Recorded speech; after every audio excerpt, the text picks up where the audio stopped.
como é bom. Oi, tudo bem? Você tá aí ainda? Ó, essa mensagem, ela me pegou. Antes de falar para todo mundo, sabe quando Jesus corrige a gente e corrige com amor, mas de um jeito que a gente fica morrendo de vergonha? E não foi na frente de ninguém, foi só eu e ele mesmo. Bom, eu tinha uma forma de viver, e o dia que o Senhor falou comigo, mudou. E quando mudou a forma, mudou a colheita. A colheita é outra, porque todas as decisões que você toma pensando a longo prazo, baseado no que Deus te chamou, você preserva o teu futuro na presença do Senhor Jesus. E nem um dia é em vão quando nós estamos na presença dele, nem um dia. Então eu quero caminhar com você num texto, carta de Paulo aos Efésios, capítulo de número 5, versículo de número 15. Paulo está dando um conselho, e esse conselho é para nós. Ele começa dizendo: portanto, sejam prudentes na maneira que vocês andam. Não andem como tolos, mas como sábios, remindo o tempo, porque os dias são maus. Por isso, não sejam insensatos, mas procurem entender qual é a vontade do Senhor para você. Amém? Bom, essa mensagem é desconfortável. Se você não quiser ser confrontado, essa é uma boa hora para você sair, porque tem coisas que quando a gente ouve provocam vergonha na gente, e Deus usa elementos, surpresas da história para expor aonde mora a nossa fraqueza. Então deixa eu começar a te explicar. Nós somos uma geração que se subdivide entre millennials, lembra? Baby boomers. É chato falar disso agora, mas a geração que nasceu de 94 para cima, que são os millennials, a maioria deles estão com problemas emocionais. Lia um artigo essa semana que dizia que eles procuraram sucesso e encontraram um burnout. E é desafiador isso, porque quem é da nossa geração, que veio antes, eu tenho 34 anos, nasci em abril de 1990. A nossa geração, quando nós viemos para esse mundo, a internet ainda era um advento novo, o computador não estava na casa de todo mundo, o telefone só ligava. Cadê os irmãos velhos aqui? Levante a mão, você que tem botox, preenchimento. Bom, a nossa geração, ela não é a geração dos milênios, mas é a geração que conhece todos os procedimentos, porque já chegou a nossa hora de usar. Amém? Tem gente que não fala, é natural. Não é. Tem botox, tem preenchimento, as irmãs com a boca grande falando, nossa, natural. Aí os filhos nascem, não puxa ninguém. Bom, isso é uma crise para depois que a gente vai ter. Mas a gente teve uma visão de mundo, ou uma cosmovisão um pouco diferente. A gente usou a internet de escada. A geração que veio depois era a DSL. A gente não sabia o que era Wi-Fi. A gente usava cabo. Entrava depois da meia-noite. É que eu tô em Tubarão, né? Aqui o povo já tinha DSL antes, vai saber, muito rico. Eu, meu irmão, era meia-noite, 3025 8300. Eu lembro do discador do Pop. Aí conectava, e aí você botava Google, saía, tomava café, via um filme e podia ser até o Titanic. Aí você voltava e aí estava aberto, se Deus quiser. A gente conversava através do MSN, antes através do Mirk. A geração que veio depois, ela já nasceu com Wi-Fi, tudo é muito mais rápido. Minha filha, ela assiste desenho no iPad. E ela tem 2 anos. E ela já sabe o que ela quer. Eu falo, o que você quer ver, filha? Ela diz o nome. Eu coloco e ela fica com o dedinho assim. Porque ela está em outro nível da vida já. Eu demorei há muito tempo para chegar naquilo, mas ela já nasceu. Só que tem um problema. A gente tem tanta coisa nessa geração que o mais importante a gente já perdeu. A gestão do tempo. A nossa gestão do tempo é a pior de toda a história, pela quantidade de distrações que nós temos. Se você observar, você passa uma grande parte do dia no telefone e vendo coisas nada a ver, surfando, vendo coisas que não precisa, se alimentando do que não te edifica. Quando você chega em casa, você vai para a TV, assiste uma série atrás de outra. Os irmãos Dorameiro, amém. Ai, lindo. Você só fala pelo WhatsApp, você ouve no 2x. A gente está totalmente desconectado, ao mesmo tempo que estamos completamente conectados. A questão é, nós desconectamos do que importa e conectamos do que não interessa. Você vai numa festa, tá todo mundo com o telefone na mão, filmando, fazendo foto, ninguém curte mais nada. Você vai na Disney, num dos parques mais incríveis do mundo, na hora do show de fogos, todo mundo está filmando, ninguém está assistindo. A gente está perdendo tempo precioso. A gente está gerindo mal o nosso tempo. O nosso tempo acelerou e a gente não percebeu. E tem um problema, é o dia que a conta chegar. Quando a conta chega, você descobre que o tempo não volta. Então, se você tem filhos hoje e seus filhos são pequenos, saiba que você vai ter no máximo 16 meses com eles totalmente em casa. É loucura, mas é a realidade. São 16 meses. Se você somar os dias que você trabalha, o tempo que você fica fora, as férias escolares que você sacrifica pouco, não fica junto, é só isso que você tem. O tempo que você tem com os seus pais, são poucos natais que sobram, são poucas viradas de ano que faltam. Mas o mais difícil de tudo isso é, nós estamos construindo uma vida sem organizar a rotina, sem priorizar o que importa, e daqui a pouco a vida vai bater na porta, vai cobrar a conta, e a gente vai ter muita vergonha do que gerou. Nossos filhos não nos veem dentro de casa, nossos filhos não brincam com a gente, nós não brincamos com os nossos filhos, nós não dedicamos tempo para as coisas do Senhor, a gente não tem tempo para absolutamente nada. Se alguém pergunta, você diz, eu não leio a Bíblia porque não tenho tempo. Se alguém pergunta, você ora? Eu não oro porque não tenho tempo. Se alguém diz, você dedica tempo com seus filhos, você tem 1 milhão de desculpas para dizer o porquê não vai. E esse é o problema, a conta vai chegar. E a palavra de hoje é: quanto antes você aprender a gerir o tempo, mais poderoso e extraordinário será o teu futuro.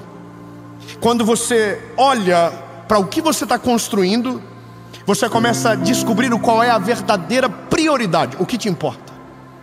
E nós não sabemos a prioridade, não sabemos o que queremos, não temos uma estratégia clara sobre a vida, nós só vivemos e todos os dias nos sentimos em falta. Nossos filhos não estão conectados o suficiente e cada vez o abismo aumenta. Nossa espiritualidade está fria, morna e cada dia aumenta. Mas as coisas fúteis, a gente está em tudo. A gente dedica tempo para tanta coisa que não interessa.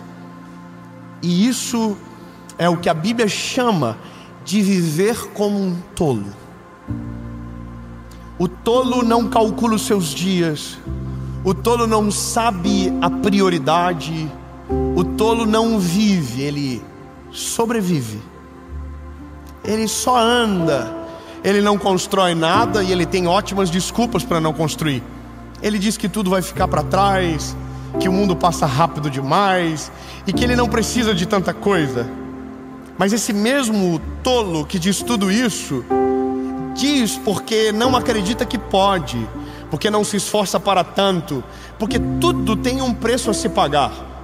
E o tolo não está disposto a pagar o preço. Se você quer que os seus filhos sejam cheios do Espírito Santo e tenham uma vida extraordinária, existe um preço para você pagar.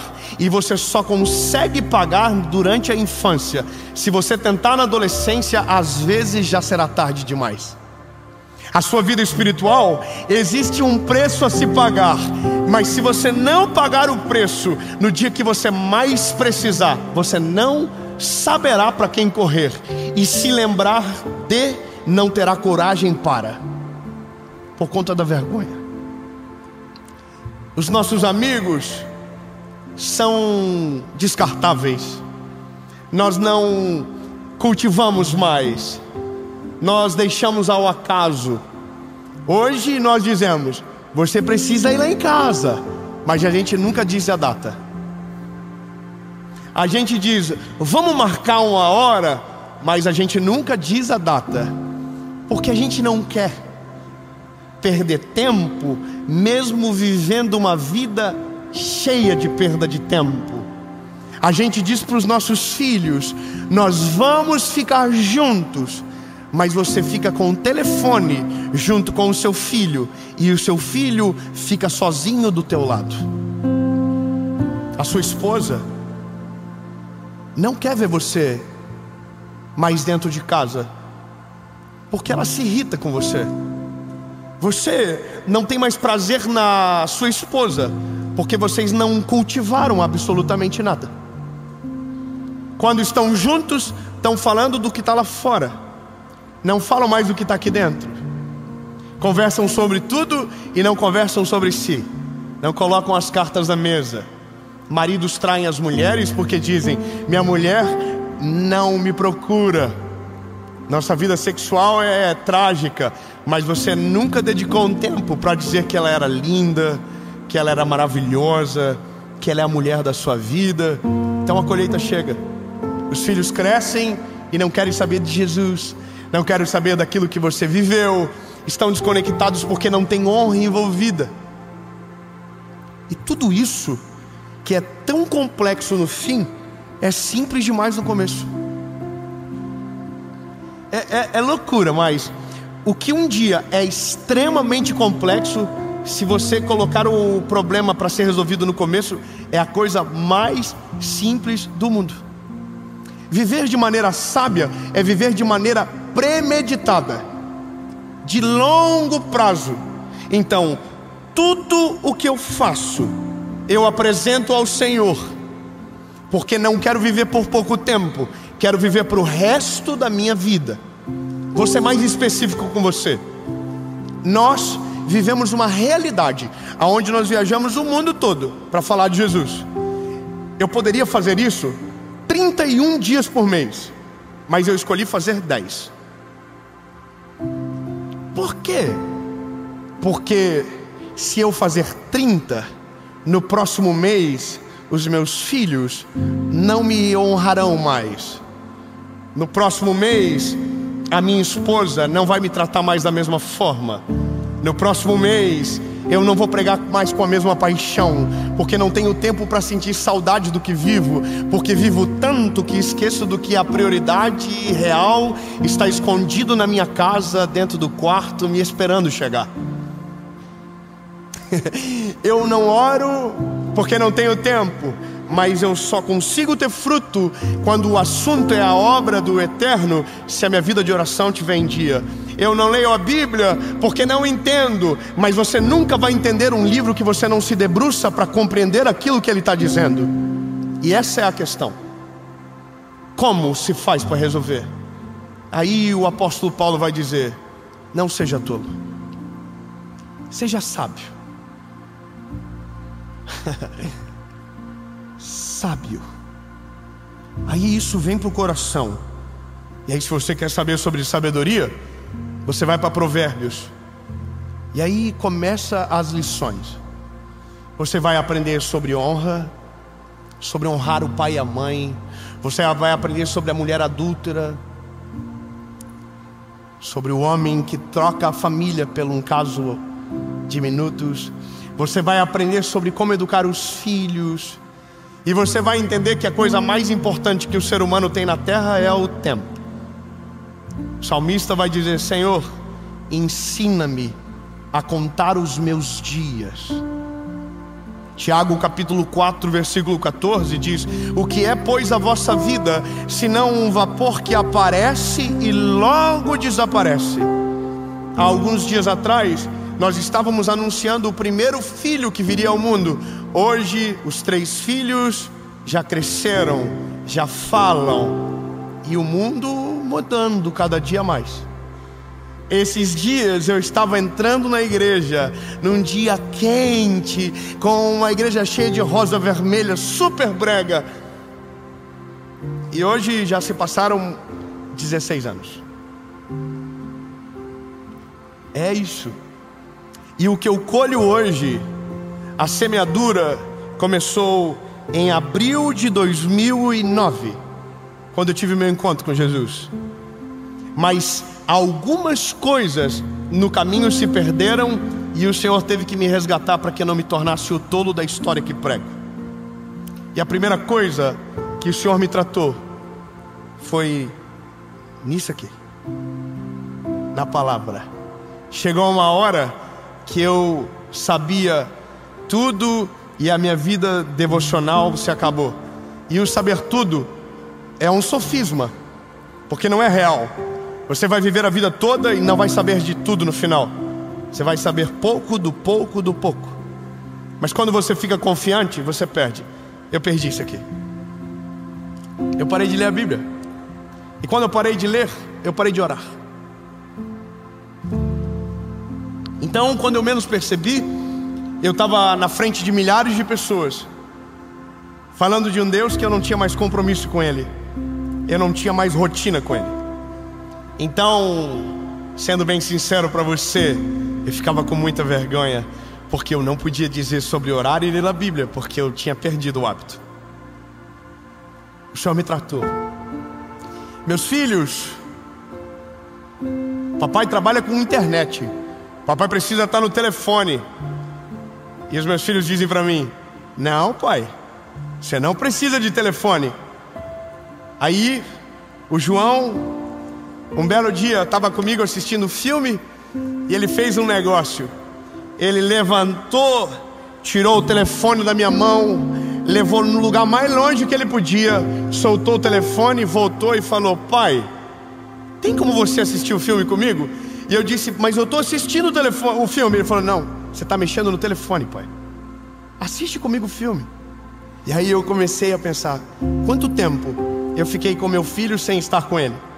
E fiquei com vergonha. Um dia, abri o relatório do meu telefone e vi que eu passava mais de 4 horas por dia nessa porcaria de telefone. E nem tudo era trabalho, nem tudo era obrigatório, mas era eu que estava gerindo o meu tempo errado. Atividade física eu não fazia, porque não tinha tempo. Então, aquilo que o Senhor usa para alcançar, que é o nosso corpo físico, estava abandonado.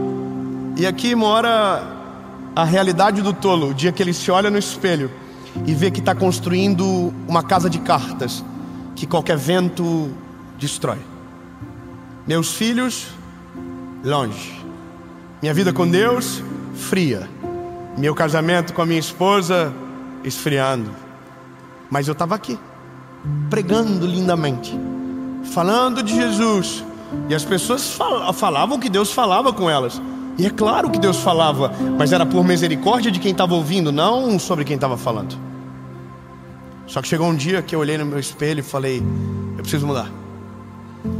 E eu quero que essa palavra sacuda você hoje, porque tudo que você semeia hoje determina a proporção da tua colheita no futuro.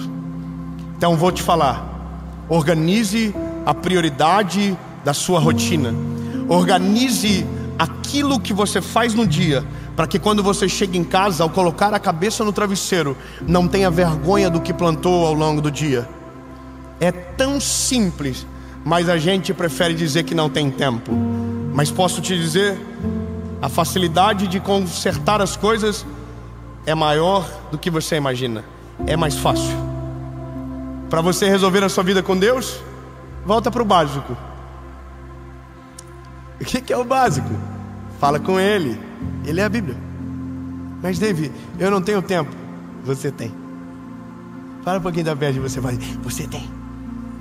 Aí eu sei que você está pensando, mas é porque você não trabalha 8 horas por dia.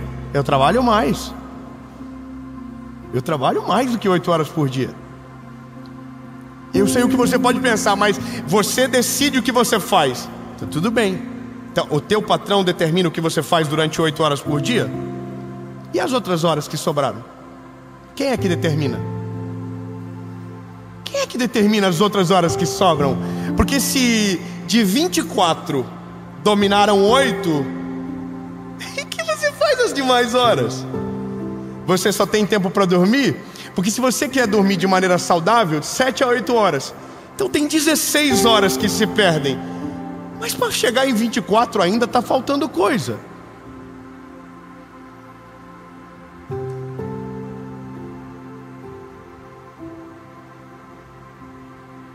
Oito horas. 8 horas que, se você for inteligente, você salva o teu casamento, você cuida dos teus filhos na presença do Senhor, você tem uma vida espiritual vibrante, seu corpo físico é cuidado e a sua vida é transformada no futuro. É muito simples. Começa o dia. Antes de sair de casa, mas eu começo às 8, então acorda às 6. Acorda às 6 horas. Acorda às 6. Quando eu comecei a calcular o tempo para fazer o que eu precisava fazer, eu comecei a descobrir que para fazer o que eu precisava acordar mais cedo. Não era sobre dormir mais tarde, era sobre acordar antes. E eu sei que isso incomoda a gente, porque a gente vai ter que sacrificar no começo, até o dia que aquilo que a gente sacrificou vire um hábito na nossa vida. Agora, eu comecei da seguinte maneira: eu começo meu dia dentro do meu escritório de porta trancada e ninguém pode entrar. É eu e o papai. Jesus. Acordo, abro a porta do escritório, entro, não quero que ninguém enche minha paciência, porque aquilo me alimenta, a palavra me alimenta, a vida com Deus me alimenta. Aí eu saio, tomo café, como o que pode comer. Dá vontade de comer umas besteirinhas? Dá, mas a gente cuida. Às vezes escorrega, mas come. Aí eu vou começar minha rotina. Mas antes, eu vi a minha esposa, eu beijei ela, eu lembrei ela o quanto eu a amo, eu falei o quanto ela é importante para mim, e aí o dia começa. E aí eu vou trabalhar, e aí o pau pega. Vou para academia, vou para o escritório, às vezes fico em casa trabalhando via remoto, mas daí chega 4 horas da tarde. Se eu estou em casa, eu tenho um endereço. Eu vou buscar meus filhos no colégio. Chego no colégio, espero eles saírem. Quando eles saem, entram no carro, eu começo a perguntar: como é que foi o dia de vocês? Aconteceu alguma coisa? Você não tem noção de quanto BO já salvei meus filhos por olhar nos olhos dele e esperar a resposta que ele tinha. Você não tem noção o quanto você descobre quando olha para os seus filhos no fundo dos olhos dele e dedica tempo para ouvir o que ele tem para te dizer. Você não tem noção o quanto Deus pode usar uma criança para mudar a vida de um adulto. Até o dia que você para e ouve o que ele tem a dizer. Aí vamos para casa, jantamos todo mundo, vamos para a cama 8h30 da noite. Estou contando meu dia para você. Estou abrindo minha vida aí. Minha esposa ama quando eu sou fofoqueiro assim.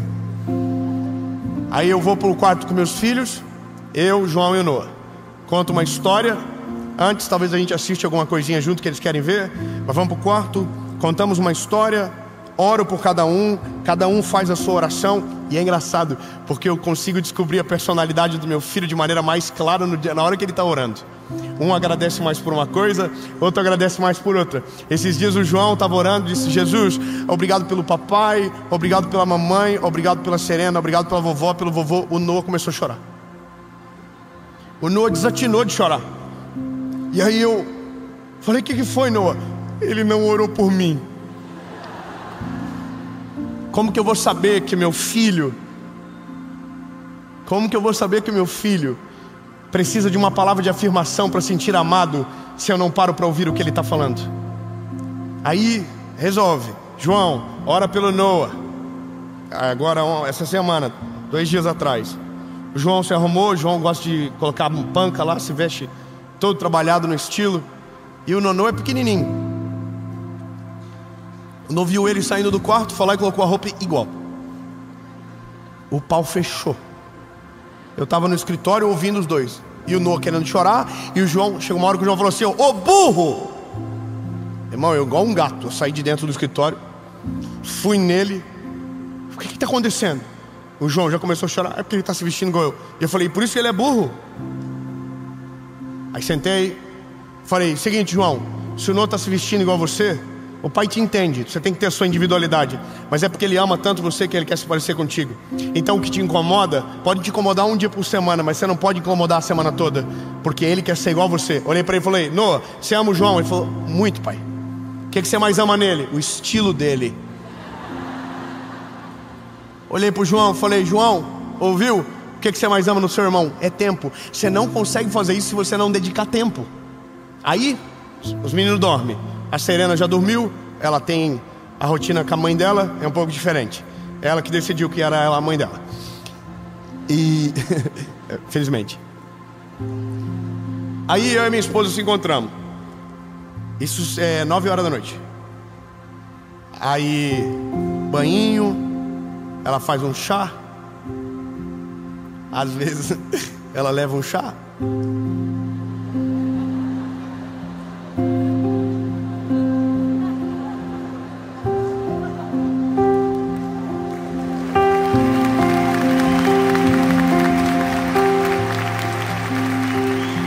Não entendi. Às vezes ela leva um chá pro quarto, a gente não toma na cozinha. Vocês têm que melhorar essa cabecinha de vocês aí. E pareceu que o dia passou rápido, mas tudo que foi semeado ao longo do dia, o outro dia acorda mais forte. Tudo que você faz de maneira intencional hoje, amanhã acorda mais forte. Você quer que algo fique vivo? Tenha cuidado todos os dias. Eu vou ser mais específico com você. Você quer ter um casamento maravilhoso? Semeie generosidade, tempo, palavras de amor, gestos de carinho todos os dias. Você quer que seus filhos amem você e nunca te abandonem? Ensine eles no caminho que se deve andar. E a Bíblia diz: eles crescerão e não se desviarão dele. Ei, você quer que a sua vida espiritual seja vibrante, que a sua fé seja extraordinária? Busque o Senhor de manhã, de tarde, ao meio-dia, em todo momento. O Senhor vai descer sobre você, a sua fé será alimentada. Você quer ter amigos leais? Alimente as amizades que Deus te deu. Não custa nada pegar o telefone e ligar uma vez por semana para pessoas que importam e dizer que você as ama e dizer que você se importa. E quando você dizer que quer se encontrar, diga a data que vai acontecer. Não diga como se você não quisesse, porque já está ficando chato esse negócio de vamos marcar, vamos tentar. Não, vamos fazer. Qual que é o dia que está livre? Abre aí. Aí eu, não consigo ver agora. Não, vamos decidir agora. É dia 10, então dia 10 eu vou na tua casa, ou tu vai na minha, e nós vamos ter tempo junto. Irmão, isso é escolha, prioridade. Quer tempo com o teu filho? Quando você quer tiver um tempo com o teu filho, desliga o telefone, bota longe de você. Sangue de Jesus tem poder. Sai, Satanás, do telefone que está perto de mim. Vai pro teu filho, senta na frente dele, olha no olho dele, diz: eu amo você por conta disso, por conta daquilo. Filho, como é que foi o teu dia? Você vai ver o teu filho fazendo assim, ó, puf. Ele, meu Deus, ele no outro dia vai melhor para o colégio, ele estuda mais, ele aprende mais, ele se relaciona melhor, a vida dele muda. Porque quando você toma uma decisão intencional no teu dia, na tua rotina, o Senhor se encarrega de fazer com que o teu futuro se torne extraordinário. Chega um momento que tudo aquilo que você fez de maneira sacrificial se torna parte do teu dia, e o dia que você não fizer vai te fazer falta. O nome disso é uma rotina que altera o nosso futuro de verdade. Chega uma hora que você não consegue mais viver longe de Jesus. Chega uma hora que você não consegue mais viver longe da esposa. Chega uma hora que você não consegue mais perder tempo ao invés de ter tempo com os seus filhos. Chega uma hora, meu lindo, que tudo aquilo que te custava se torna parte do que você precisa. E é nesse dia que o apóstolo Paulo vai dizer: isso é viver de maneira sábia, remindo os dias. E isso salva você de um futuro trágico. Então, lindo, eu quero te sacudir hoje. Não é para você chorar, não é para você fazer você rir, é fazer você ficar com vergonha. Porque se na tua rotina falta um básico, você está fadado ao fracasso. Desculpa eu te dizer, mas lembra que eu falei no começo? Eu avisei. Meu lindo, se você quer que a sua vida seja extraordinária, você precisa colocar coisas importantes na sua rotina: vida com Deus, vida com a família, vida com os seus filhos. Dedique tempo, olhe nos olhos, diga o que precisa ser dito, que a colheita vai chegar. Agora, se você vive de maneira descompromissada, o tempo passa, e quando você perceber, não dá mais tempo de remir o tempo. Eu tenho 34 anos. Eu queria ter ouvido essa mensagem no primeiro ano do meu filho mais velho, porque eu não conseguia educar ele da mesma maneira. Hoje ainda estou corrigindo coisas que deixei em aberto no passado com ele. Minha esposa, ainda estou corrigindo coisas que deixei em aberto no passado. Mas daqui para frente, a rotina resguarda o meu futuro, resguarda a minha vida pregando o Evangelho, resguarda o meu casamento para ter autoridade para falar sobre a família de alguém, resguarda os meus filhos para que um dia não sejam a minha vergonha, mas o meu orgulho, resguardam a minha carreira, resguardam a minha história. Tudo o que você decide sobre o que você faz no dia se torna uma semente para o teu futuro. Eu vou terminar dizendo para você: durma de um jeito, e quando acordar, pegue as sementes certas para plantar. Plante as sementes certas e volte todos os dias para regar a semente, até um dia que a semente frutifique, cresça e se torne uma sombra para você descansar no futuro. Porque isso só é possível quando a gente volta naquilo que nos importa. E a prioridade não é o dinheiro que você vai ter na conta no final da vida. A prioridade não vai ser o carro que você vai andar no final, porque tudo isso é passageiro e troca de mão. A prioridade é: o Senhor estará com você todos os dias e para sempre. E nos últimos dias estarão com você sua esposa, seus filhos e seus amigos verdadeiros que foram construídos ao longo da sua história. Esse é o plano A. O plano B é chegar no final, ter todo o dinheiro, ou às vezes não ter nada, mas não ter ninguém para compartilhar, não ter um filho para que te visite. E aí você vai ser o amargo que vai dizer: minha vida nada deu certo. Tinha tudo para dar certo, mas você escolheu as sementes erradas.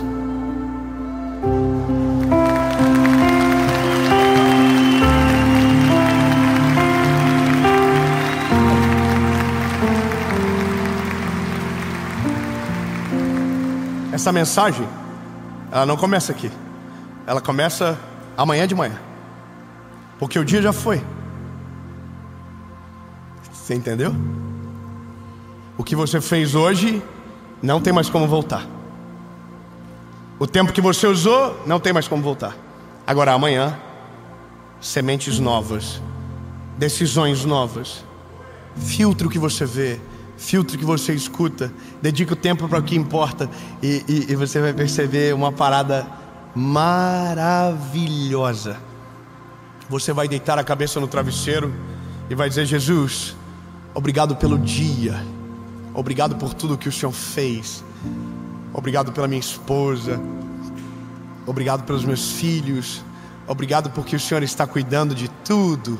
Senhor, em paz me deito e logo pego no sono, porque o Senhor está comigo. Ei.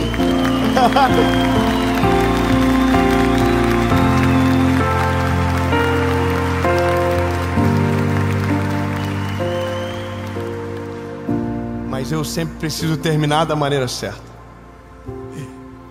Existe uma semente que é a mais importante de todas, e que é você que decide o dia que ela cai na terra, que é o seu coração. Porque tudo, sabe, tudo depende de uma decisão principal. Jesus precisa ser a prioridade. Eu vou ser mais específico com você. A sua vida se torna frutífera e extraordinária quando somos enxertados na videira que é Jesus. Sem Ele, somos galhos secos na beira da estrada.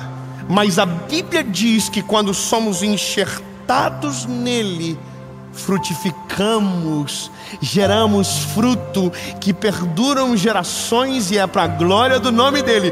Ou seja, só dá para ter essa vida, esse futuro incrível, se Jesus for a prioridade. Você pode dizer com a boquinha que Jesus te deu? Diga: Jesus é a prioridade. Mateus capítulo 6, verso 26. Buscai o reino de Deus e a sua justiça, e as demais coisas vos serão acrescentadas. Vou fazer um apelo, 2 perguntas, e é a sua decisão que muda o seu futuro. A palavra chegou para você, e ao mesmo tempo que ela te liberta, ela te torna inexcusável da verdade que recebe. Jesus precisa entrar na receita. Jesus precisa entrar no teu coração. Jesus precisa entrar na tua casa. Jesus precisa ser o alicerce das tuas escolhas. Jesus precisa ser o dono da rotina. Se Ele não entrar, a vida é tola, a vida é vaga e sem propósito. Mas hoje há uma pergunta sobre você. A palavra diz: eis que estou à porta e bato. Aquele que ouvir a minha voz e abrir a porta, eu entrarei e farei morada. Está na hora de você abrir a porta, porque quem manda na rotina não é o funcionário da casa, é o dono dela. Você não entendeu, vou melhorar. Quando Ele entra, é Ele que governa, é Ele que decide, é Ele que te acorda, é Ele que faz tudo acontecer de maneira diferente. Então eu vou perguntar 2 perguntas. A primeira, para você que nunca entregou a sua vida a Jesus. Nunca. Você diz que crê, você diz que acredita, mas Ele nunca foi a realidade da sua vida. Então está na hora. Davi, o que eu tenho que fazer? Nada, o preço já foi pago na cruz do Calvário. É só dizer: Jesus, eu reconheço, sou pecador e Tu és o meu Salvador, que morreu na cruz do Calvário no meu lugar, para que eu pudesse ter vida e vida em abundância. Em nome de Jesus, amém. Lembra o que eu disse? Quando a gente resolve no começo, é muito mais simples do que tentar resolver no final. Porque está na hora de fazer isso, sabe? Para que a sua vida mude. A segunda pergunta é para você que já foi do time e está vivendo uma vida longe dele, perdendo tempo. Aí você veio aqui hoje, caiu no golpe. O Senhor te achou. Você está aqui e está morrendo de saudade do que já viveu. Então eu preciso te dizer, a porta da casa do Pai permaneceu aberta para que você pudesse voltar. Amém. Eu vou perguntar, se a sua decisão for sim, você vai levantar as mãos, a gente vai orar, vai fazer a maior festa que esse lugar já viu. E se você estiver tomando a decisão na sua casa, seja lá onde for, é só fechar os olhos e orar comigo a oração mais importante da sua vida, que muda de verdade o seu futuro e a sua eternidade. Eu vou contar até 3, se a sua decisão for sim, você levante a mão. 1, 2, 3.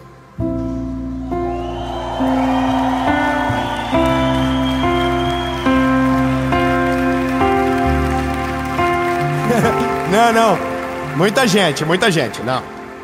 Alguém entendeu errado. Eu passei 30 minutos incomodando você, falando coisas que te provocam, que dá um pouquinho de vergonha, e você levantou a mão no final? Não, tá errado. Você deve ter entendido o Black Friday. Não, irmão, o convite que eu estou fazendo é o convite mais importante da sua vida.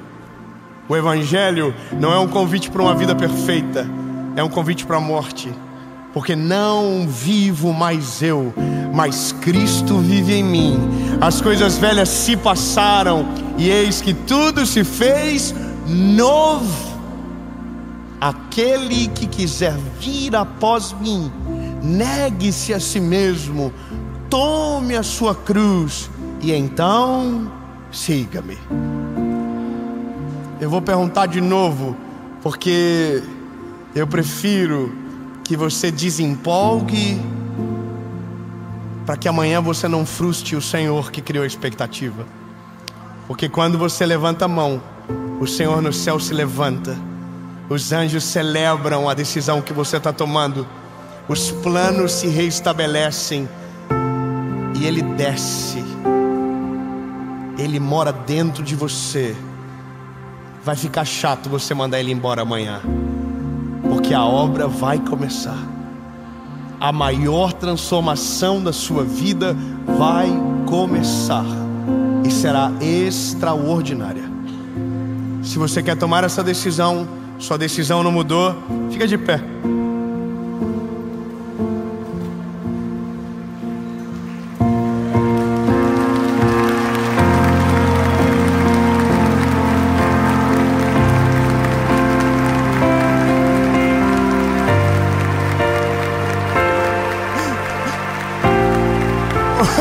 Ô gente, fica de pé todo mundo para não ficar chato. Não, a gente muda o nome do evento. Não é uma gravação, é Encontro de Desviado 2024. Mas eu posso te dizer, por sua culpa, há uma festa no céu acontecendo.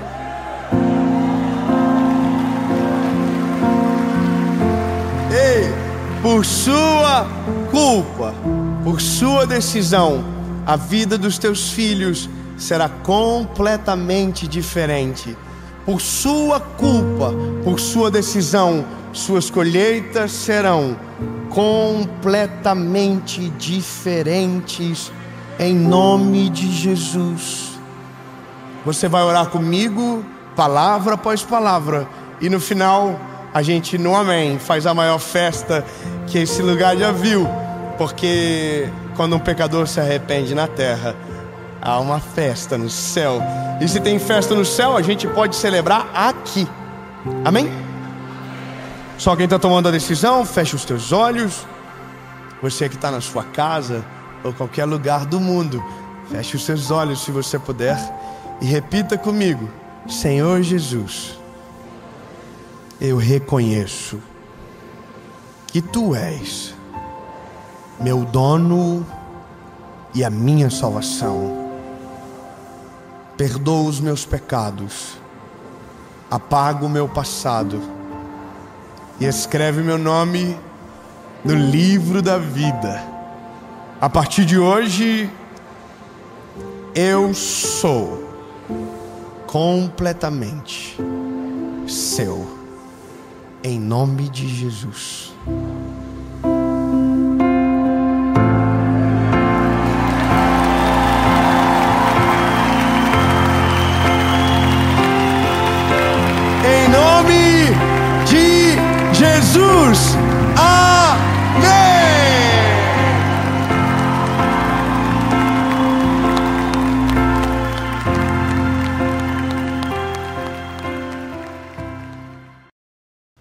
Fala, meu lindo, minha linda.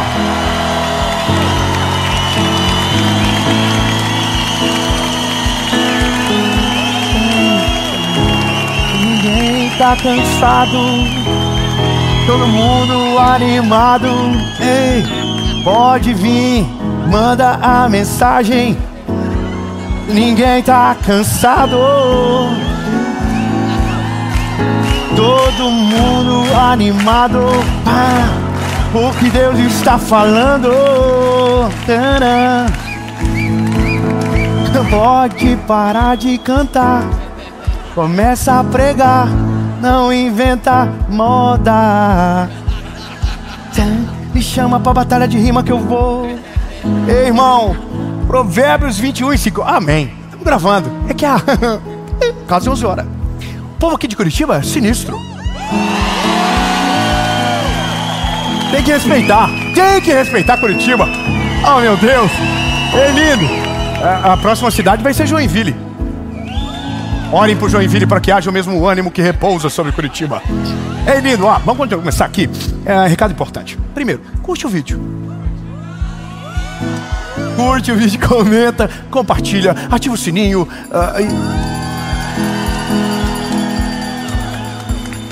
Marca os amigos, inimigos, manda para todo mundo que a mensagem de hoje é uma pauladinha de leve.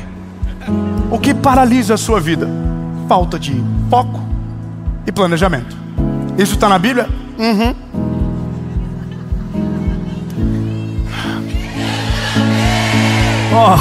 Entra na nossa comunidade do WhatsApp. É só você clicar no link que está aí embaixo. Eu estou ansioso de pregar essa mensagem logo. Entra no grupo, que eu tinha que falar. Entra no grupo, top. Toda segunda-feira tem mensagem. Quinta, mentoria de vida. E no SBT, de segunda a sexta, 7h30 da manhã. E bora para a mensagem logo.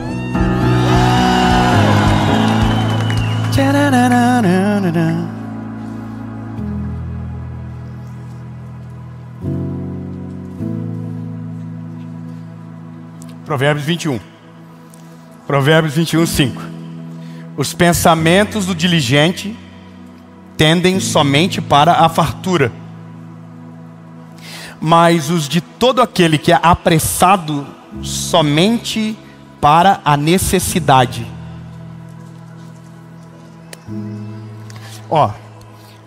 O apressado já diria, come cru. Mas tem gente que faz as coisas apressadas, dizendo que Deus mandou. E depois eu que sou o culpado. Porque você falou que eu ia viver. Falei, mas não falei quando. Profetizei, mas não disse quando. Declarei, mas não sei qual é a palavra de Deus para você. Tudo parte do pressuposto que Deus precisa ter uma direção que antevém as nossas decisões ousadas. Correr risco não é fazer o que está dando certo para todo mundo. Correr risco é fazer o que Deus tem para você, mesmo que não faça sentido de acordo com a sua realidade. Quando eu olho para o texto da palavra, Provérbios é um livro de sabedoria. E ele diz uma coisa: o diligente sempre vai apontar para a fartura. É como se ele estivesse dizendo basicamente que o diligente raramente erra, que o diligente raramente quebra, que o diligente raramente bate com os burros na água para ser mais popular. Agora, o apressado, o ansioso, mesmo na vontade de Deus, ele cai em ruína. Mesmo às vezes, estando no lugar certo, na hora certa, ele acaba perdendo uma oportunidade de ouro, porque foi apressado e não soube respeitar o tempo nem a estação. Eu vou voltar ao começo de tudo. Lá no começo, o cerne de tudo é o que paralisa a nossa vida, o que traz ruína para a nossa história. E se você lembrar, algumas mensagens atrás, eu falei que a falta de fé, ela paralisa a nossa vida. Mas aqui vai parecer um pouco estranho, porque talvez em algum momento a leitura que se faça é: o excesso de fé pode colocar você na ruína. Mas não é isso que eu estou falando e não é isso que será dito. Eu vou clarificar para que ninguém isole o ponto e crie um argumento negativo sobre o que eu vou dizer. A fé, ela é ousada, ela é extravagante, ela é absurda. Mas se Deus não estiver no centro da tua fé, ela vai te colocar à vergonha. Porque nós oramos muito e às vezes não recebemos nada. E a Bíblia diz o motivo: porque vocês pedem errado, pelos motivos errados, pela razão errada. Então tem coisas que a gente faz pensando que Deus está nos impulsionando e que nada mais é o nosso ego levando a gente para esse lugar. Quando eu estava dentro daquele prédio da associação que eu disse para você, o meu maior temor não era nem Deus não fazer, era eu ter feito pelo motivo errado. Meu maior temor não era Deus não trazer o recurso, era eu ter ido para um lugar aonde o meu ego me levou e não a direção de Deus. O pesar da vida de alguém que se lança ao abismo é se lançar num abismo onde Deus não vai colocar a mão, porque Ele não estava te mandando para aquele lugar. É entrar numa tempestade aonde Ele não vai entrar com você. É caminhar por cima das águas de um lugar aonde Ele não te chamou para cima das águas. Por isso que a diligência é o que prescreve o plano perfeito. Quem é diligente tem a palavra, mas gera o combustível na oração e no jejum. Antes de se mover, ele faz prova com Deus. Ele se envolve mais profundo. Ele aumenta o nível de intimidade. Ele busca resposta, prova e contraprova. E a Bíblia diz que isso é bíblico. Façam prova de mim. Mas não é façam prova de mim para ter o que vocês querem. É para conhecer a minha vontade e se de fato a voz que ouve é a voz de Deus te chamando. Então agora entenda. Nós temos milhares de vozes. E vozes positivas são maravilhosas. Mas nem sempre o caminho que é bom para todos é bom para nós. A diligência prescreve temor em tomar decisões. E eu vou te dizer como isso funciona na prática. Quando Deus aparece, quando Deus fala, quando Deus usa um profeta, quando Deus usa sonhos. Essa mensagem, não é que ela não venha completa, mas ela normalmente te aponta o destino, mas nunca te prepara para o processo. Ela diz aonde chega, mas não diz como vai. E o como vai é a prescrição do diligente. É aquele que olha de longe o inimigo e procura as armas certas para não entrar no campo de batalha e ser envergonhado. Mesmo que você tenha certeza que Deus está com você. Não faz sentido te faltar pedras na aljava, nem flechas com você. Me interessa muito a história de Davi, por exemplo. Davi olha o gigante Golias e ele a acertou com uma pedra, mas com ele haviam 5 pedras. O diligente sempre está preparado para os revés da vida. Ele sempre está preparado para viver um novo nível. Mas se a escada não avançar o degrau, ele já está preparado para que, se aquilo aconteça, não acabe com ele. Eu vou de verdade explicar melhor isso aqui, eu vou tentar.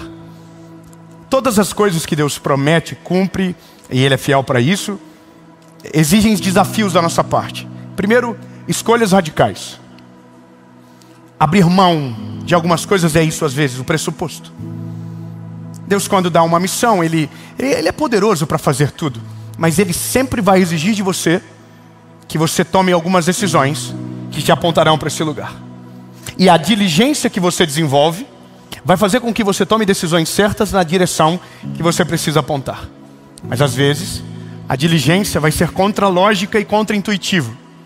No seguinte que você vai ter que tomar decisões que todo mundo vai dizer que está errado. Mas porque você foi diligente, fez prova com Deus, orou primeiro, jejuou primeiro, e houve paz no teu coração, e o árbitro do teu coração é a paz, você vai fazer. E aí você faz, e porque foi diligente, acontece. Mesmo que o que você está fazendo é ilógico para todo mundo. Por que eu estou reforçando isso?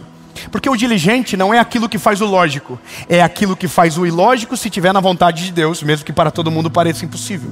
O diligente não é aquele que age com a ética que o mundo prescreve, no seguinte que é alguém que respeita a planilha ou a lógica do Excel, mas é aquele que tem fé e convicção, foi diligente na prova com Deus, teve paz e então se moveu, e aí viveu o milagre.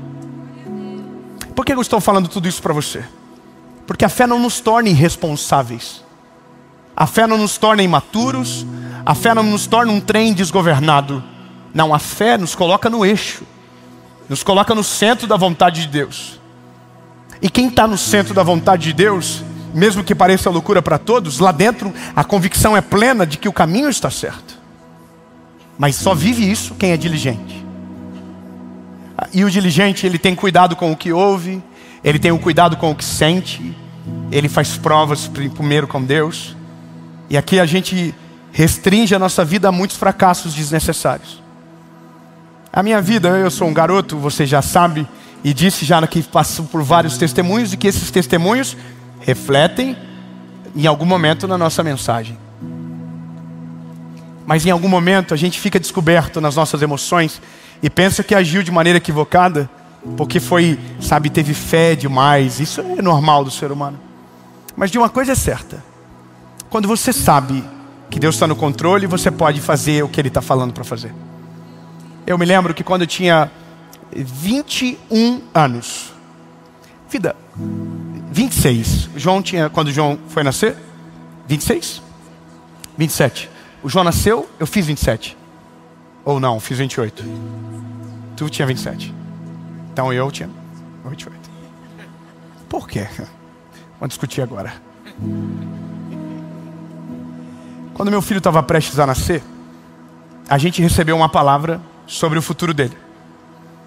E no dia que nós recebemos essa palavra, a gente ignorou ela, porque era totalmente contra o nosso planejamento. Eu vou ser bem superficial para não demorar tempo, mas a gente foi totalmente contra essa palavra, totalmente contra. A gente olhou um para o outro e falou: não tem sentido, isso aí a gente não tem condição, não tem como, não tem como. E a vida seguiu, a gestação seguiu. 2 meses, 3 meses, 4 meses. Na época, eu trabalhava numa emissora de rádio na minha cidade, eu era radialista. Eu trabalhei 7 anos com rádio. 4 anos como voluntário, 3 anos como contratado. E eu amava a rádio. Amava, era apaixonado pela rádio. Mas sabe aquela irmã do ciclo de oração que ora mais do que deveria, que ouve Deus mais do que todo mundo? Uma dessas velhinhas um dia me encontrou na beira do caminho e disse: um dia, o que você ama fazer agora será apenas o teu hobby, porque você não vai continuar. Só que eu amava aquilo. E eu sonhei tanto com aquilo, eu me esforcei tanto. Eu era voluntário dessa emissora e eu não ganhava 1 centavo. E eu tinha um programa que era perto da meia-noite. Eu nunca faltei um programa.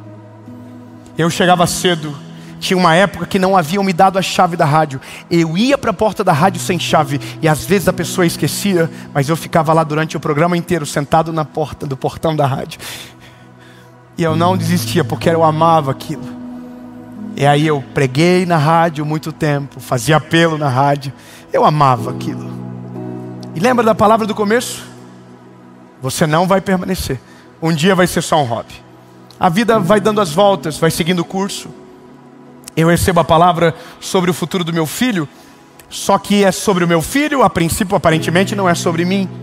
E eu recuso a palavra, ignoro ela e sigo vivendo. Até um dia, que a gente está dentro do carro e eu ouço uma voz. E aqui tem gente que fica bravo porque não ouve, o problema é seu. Cada um Deus fala de um jeito, se revela de uma maneira singular.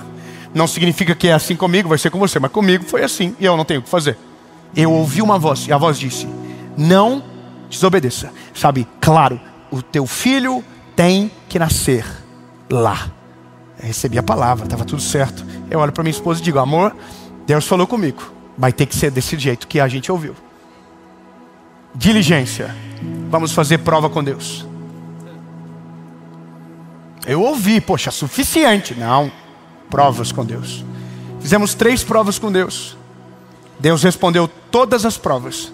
Só que quando Deus respondeu, eu tive que tomar uma decisão. Qual era a decisão? Pedir demissão da rádio que eu sonhei durante anos da minha vida.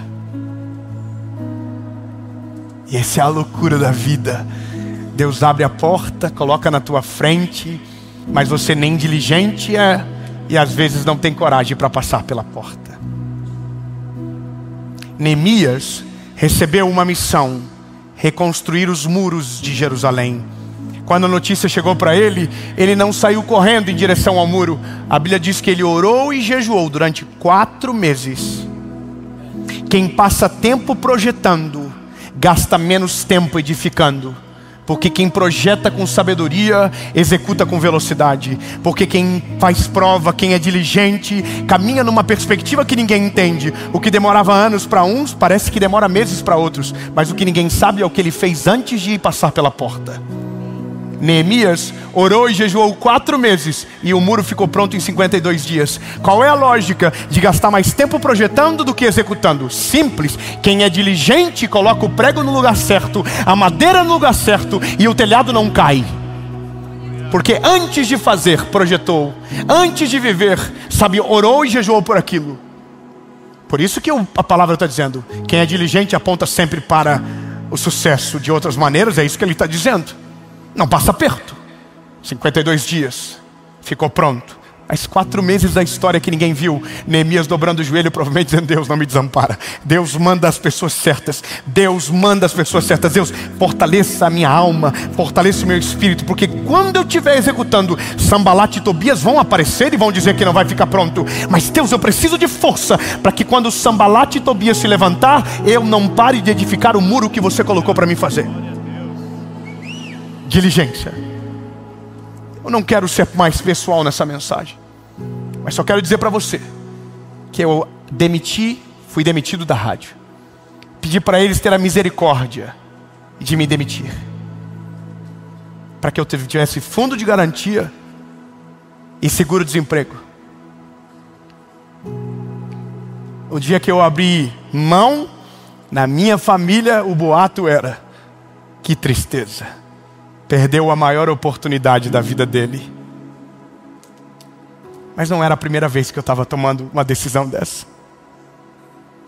Não era a primeira vez. Eu tinha 6 meses de seguro-desemprego. Tinha um filho para nascer.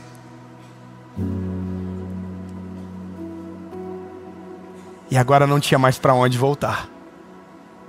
Lembra, amor? Alugamos um apartamento. Não tinha quase nada de móveis dentro.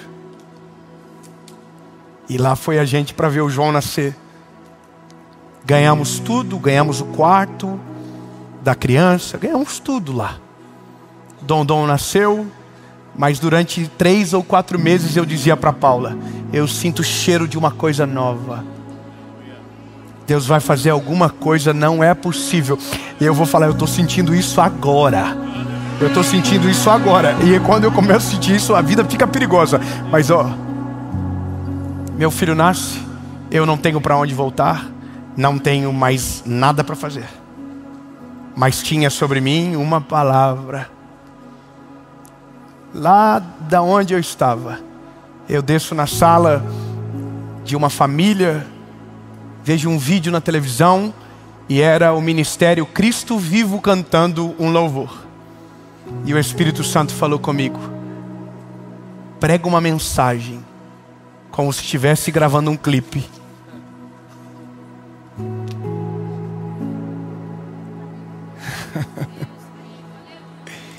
Faz de um jeito que ninguém fez para alcançar quem nunca alcançou. Eu entro dentro de um carro e fico 3 horas no trânsito e Deus me dá 10 mensagens. Eu escrevo todas elas no meu caderno. Volto para dentro da casa onde a minha esposa estava com o João e digo: amor, Deus me deu algo que está diferente. Pego o telefone e ligo para o Nicolas, que está aqui gravando, e digo: Nick, estou voltando e preciso gravar um projeto. E o Nick falou: vamos gravar. Quanto, Nick? Lembro do valor, R$1.800. Parabéns, Nick. Tinha som e vídeo. Hoje não dá para pagar nem a viagem deles mais. E eu digo: Nick, vamos gravar. Ligo para o Maicon, outro amigo, e digo: Maicon, eu preciso de um lugar para gravar. Você não empresta o topo do teu restaurante? Empresto, claro, pode usar. Chegamos lá no dia para gravar, não tinha cadeira para todo mundo. E eram só 32 pessoas. As pessoas sentaram no chão e eu vi um banquinho que estava no caixa. Disse: posso sentar no banquinho para pregar? Sentei no banquinho. E naquele dia, eu pensei que estava dando tudo errado. A ponto que na primeira gravação eu disse, talvez poucas pessoas vão ver, mas porque foi Deus que mandou, terá o maior resultado. Preguei a primeira série. A série se chama Direção. Olha que profético. Deus estava mudando toda a direção da nossa vida. Eu gravei a primeira mensagem, postei, acordei, a vida estava normal. Postamos a segunda mensagem, uma segunda-feira depois. Dormimos, quando a gente acordou, nosso telefone estava travado de mensagem. Uma mensagem de Judas havia furado a bolha e estava alcançando milhares de pessoas. E a parte que você sabe é a parte que você vê agora. Essa é a questão de quem não conhece a história inteira. A gente sempre conta dos 52 dias de Neemias construindo o muro, mas ninguém conta dos 4 meses que ele passou orando. A gente conta de João Batista, que batizou Jesus, mas ninguém fala que ele cresceu no deserto, na sombra de ninguém, escondido. A Bíblia diz, e ele crescia e robustecia, até o dia de ser apresentado publicamente a Israel. Sabe por que eu estou dizendo isso para você? Porque aquele que não é diligente tenta viver o final da história dos outros e não respeita o processo da sua própria história. Tudo que é bonito para alguém hoje pagou algum preço muito alto quem está vivendo. Entenda rápido. Se você for diligente e tiver um foco, tudo o que Deus tem para você vai acontecer com você. Enquanto a gente vive ao acaso ou tentando reproduzir o que está dando certo para alguém ou a receita de outrem, a gente nunca vai viver de fato o que Deus tem. Meu testemunho não é para mostrar para você o quão incrível eu sou, porque tive tanto medo nesse processo que hoje, vendo tudo que Deus fez, tenho vergonha das vezes que duvidei. Mas pelo menos suportei o ataque, a crise, a dor, a vergonha. E hoje eu estou aqui falando para você, dizendo, se você for diligente, você vai apontar para o centro da vontade de Deus na sua história, e você vai viver exatamente aquilo que Deus tem para você. Agora, se você for apressado e irresponsável, você nunca vai chegar no lugar que Deus deseja. E é muito simples terminar essa mensagem. Sabe, a gente precisa urgentemente descobrir o que Deus tem para nós. A gente precisa disso. A gente precisa de uma razão, de um propósito, de um fogo que consome a gente de dentro para fora. A gente precisa amar a nossa vida.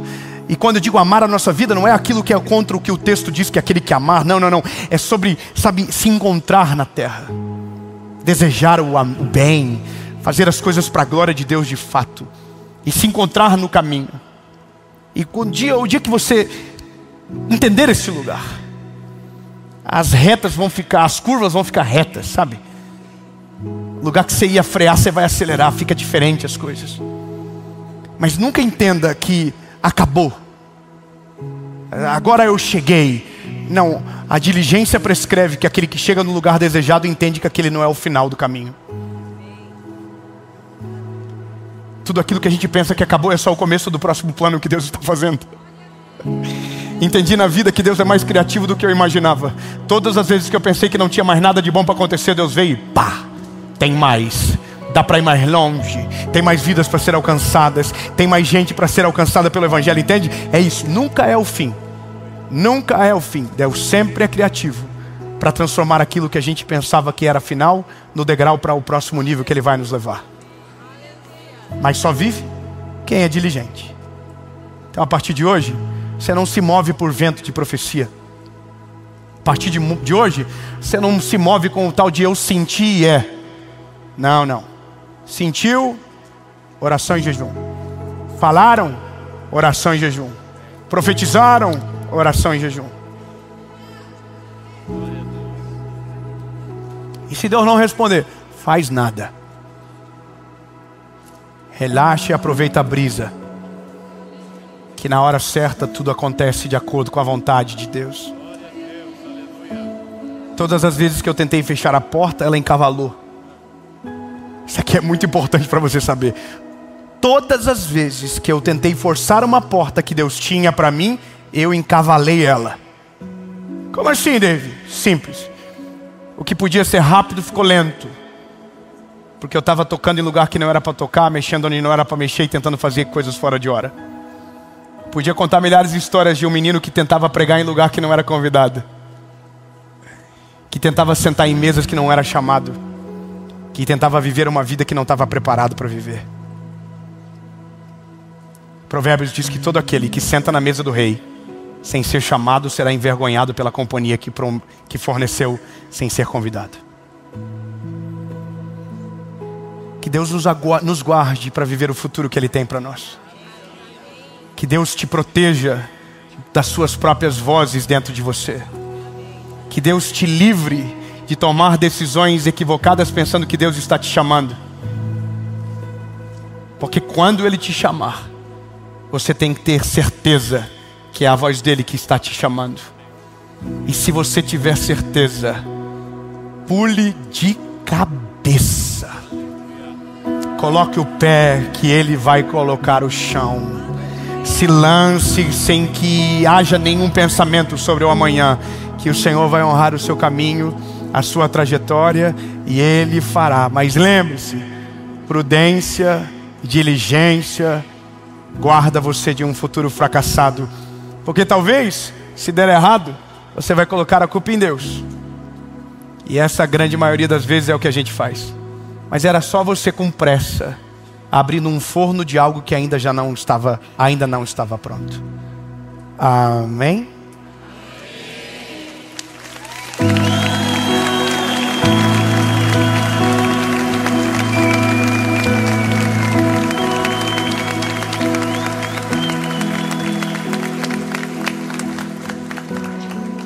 Jesus, muito obrigado pela noite de hoje.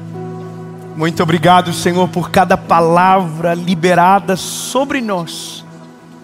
Cremos que hoje é o começo de um aceleramento na nossa vida. Coisas que estavam paradas vão começar a andar. Vamos nos mover com mais velocidade, e essa velocidade não vai ser perigosa e imprudente. Ela vai ser de acordo com a Tua vontade. Deus nos leva para o centro da Tua vontade e nos coloca na direção que o Senhor deseja. Nós queremos apenas uma coisa: viver a Tua vontade, em nome de Jesus. Amém. Fala, meu lindo, minha linda. Você acabou de assistir uma mensagem que eu tenho certeza que o Senhor Jesus falou ao seu coração, e não foi pouco.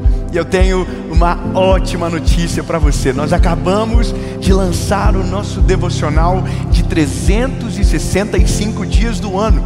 O Oi Deus, sou eu de novo. Imagine você começar todos os dias dessa maneira: Oi Deus, sou eu de novo. Eu preciso de uma palavra.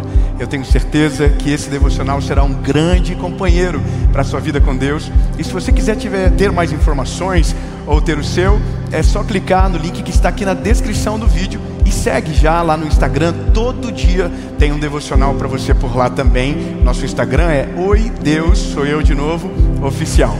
Que Deus abençoe e que o seu 2026 seja extraordinário. Porque esse devocional já é para 2026. Você pode usar esse ano, é claro, mas quando for dia 1º de janeiro, pode ter certeza que o seu ano será extraordinário e que Deus estará com você todos os dias. Em nome de Jesus, amém.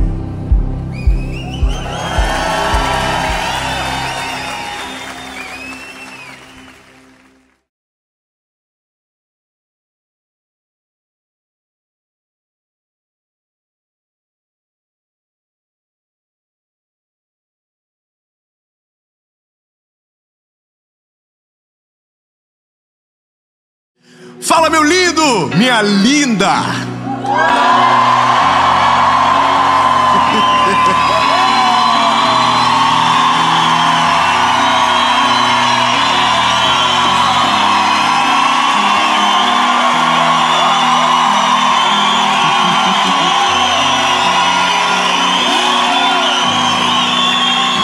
Ah, meu Deus. Minha pressão quase baixou. São Paulo, bebê. Estamos em São Paulo. E essa é... E não foi nada combinado aqui. Os irmãos são...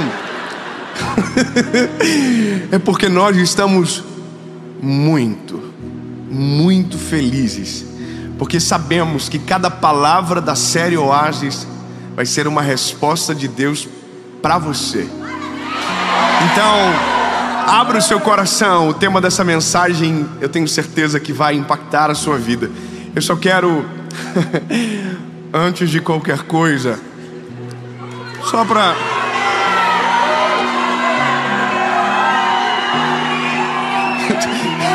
A câmera, corre, ali, nego, corre, aqui, nego, a câmera, o curte e compartilha.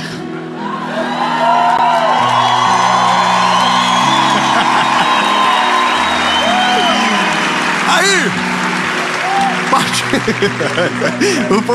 curte e compartilha, inscreve no canal, manda o vídeo, nem que seja uma indireta para alguém, ativa o sininho. Aquele grupo de política que dando maior guerra, manda uma mensagem no nada.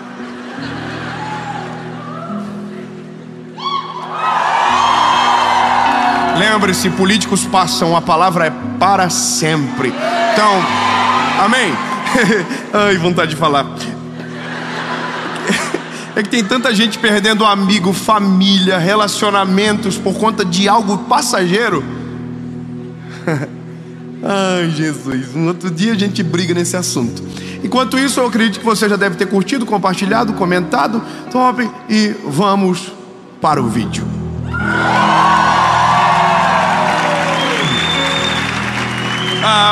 O texto da nossa caminhada é um texto que aparentemente no início ele não conecta com o tema principal, ferimentos de batalha.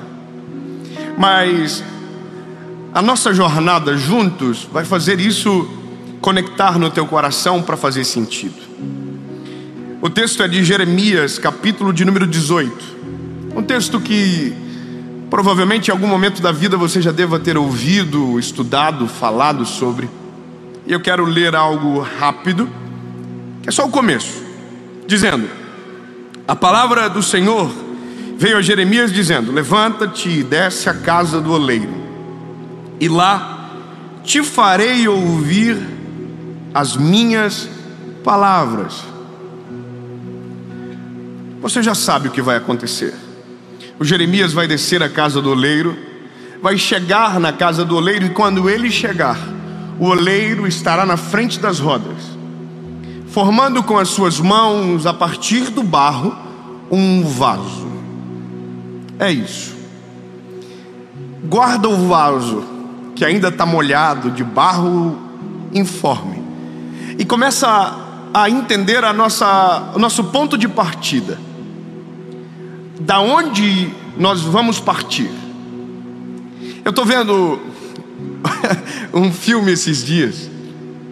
Eu gosto de ver filme, mas eu tenho um problema que eu não sei se você tem. Eu me envolvo emocionalmente. Mas eu não me envolvo num nível normal, eu me envolvo num nível preocupante. Eu oro pelos personagens.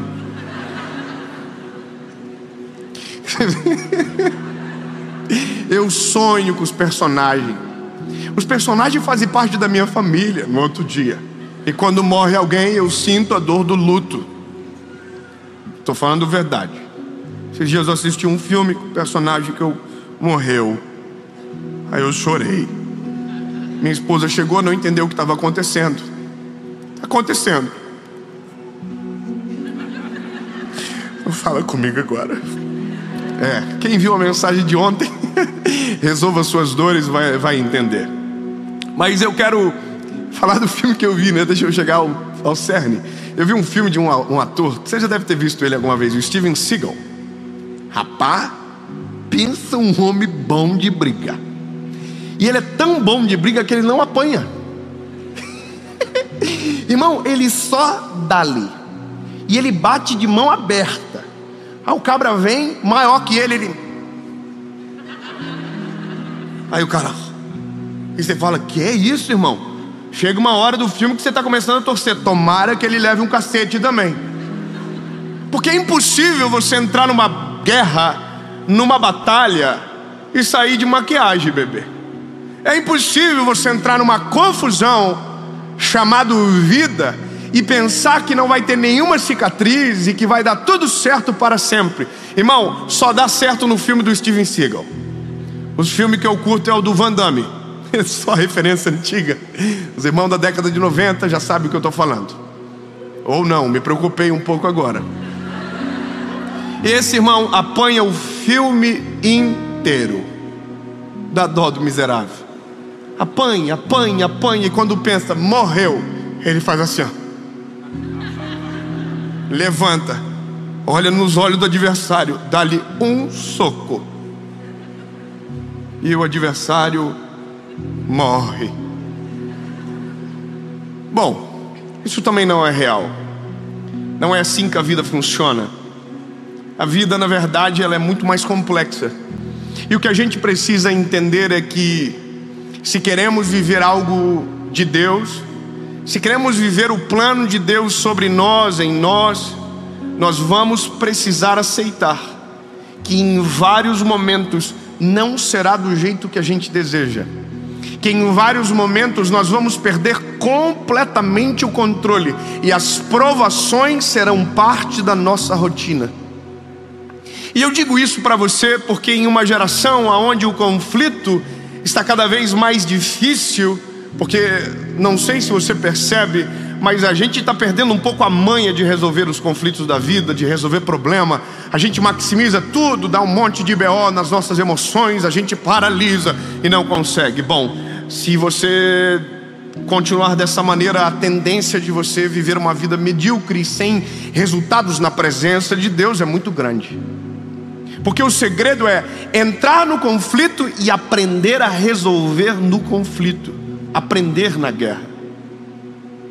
Tudo isso que eu estou falando para você é partindo de um princípio que o Senhor ministrou no meu coração depois de muito tempo para aprender. Muito tempo.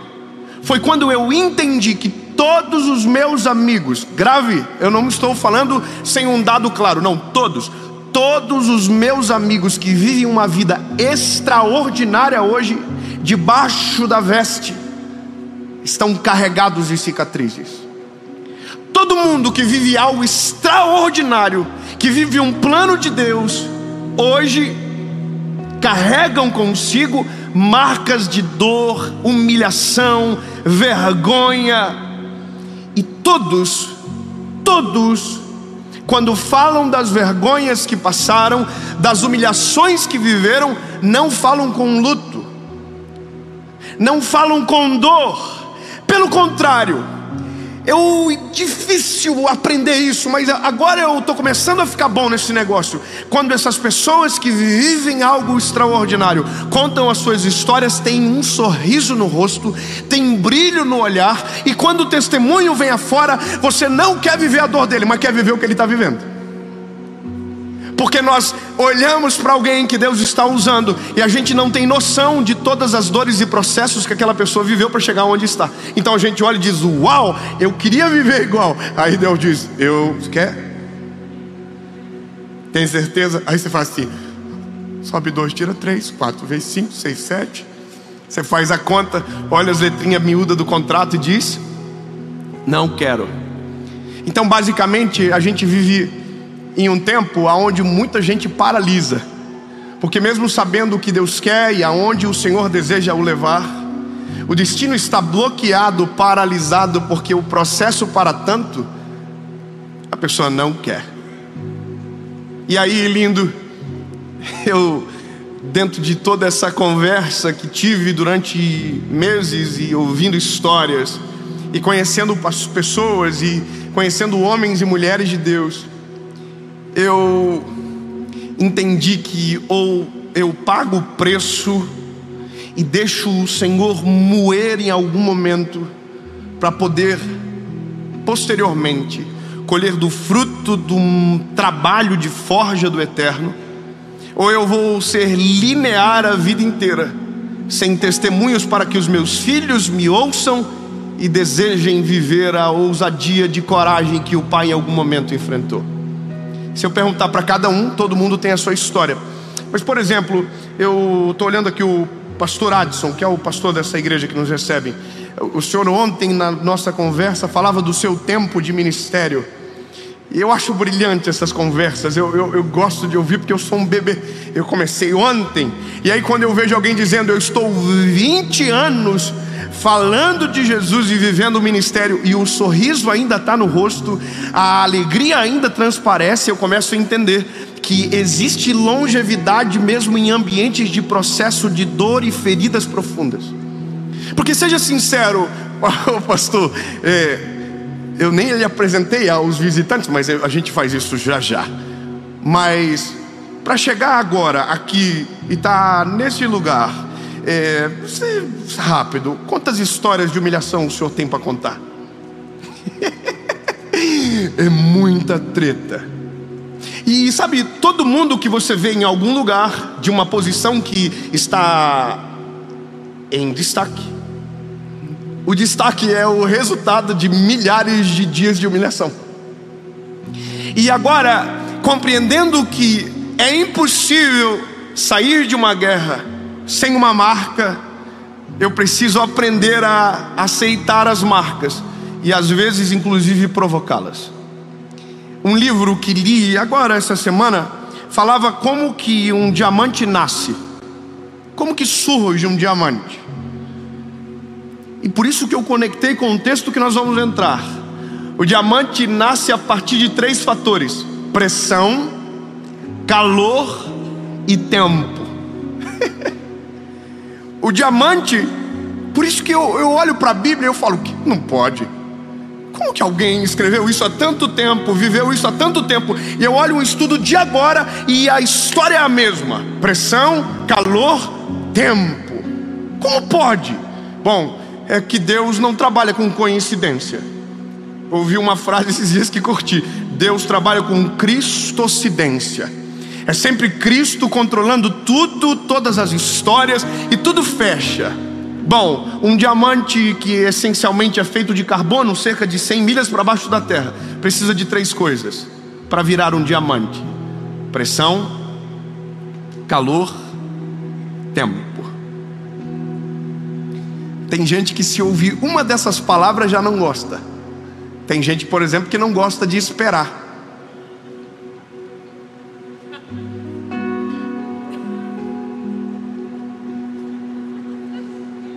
Tem gente que brigou com a esposa hoje, que a esposa demorou demais para se arrumar, e já ficou boladão, já reclamou. Bom, tem mulher que não gosta de esperar nem o bolo terminar de assar, abre o forno antes. Tem gente que pegou fila para chegar aqui hoje, ficou bravo, reclamou dentro do carro: por que tanta gente veio? Esperar é uma arte, não é todo mundo que gosta. E tem algo muito pior do que esperar: pressão. A pressão, ela é eu sei, porque eu tenho uma personalidadezinha difícil. Suportar a pressão é suportar as humilhações de um processo que me leva para um lugar aonde Deus quer. E eu sei que nós também temos muita dificuldade com pressão. A gente tem dificuldade com ataques, a gente tem dificuldade quando as pessoas nos perseguem, a gente tem dificuldade quando alguém fala algo contra a gente, e a gente tem uma vontade só: vingança. A gente muitas das vezes não quer viver o que Deus deseja para nós porque a gente quer obedecer à vontade dele. Não, é porque a gente quer esfregar na cara de alguém que nos humilhou no processo que a gente estava certo e o que Deus tinha para nós era de verdade. Então eu sei, irmão, é difícil dar um glória a Deus nessa mensagem. Eu sei que é difícil porque alguns milagres que a gente pede não são para nós, é para esfregar na cara de alguém.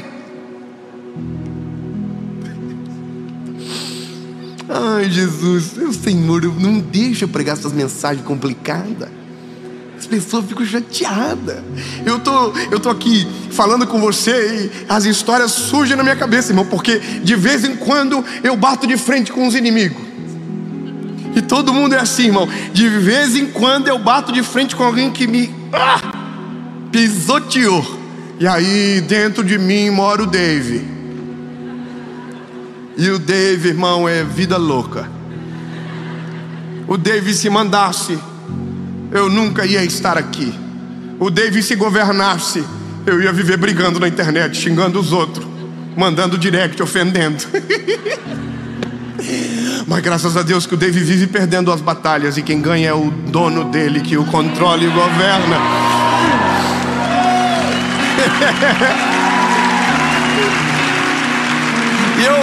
E eu tô falando porque o resultado do que sou é fruto da humilhação que passei. Eu já vou chegar. Porque eu confesso, dá algumas vontades. A gente é ser humano. Por exemplo, eu tô essa semana dei de cara com um irmão. Você consegue fingir que não conhece os outros?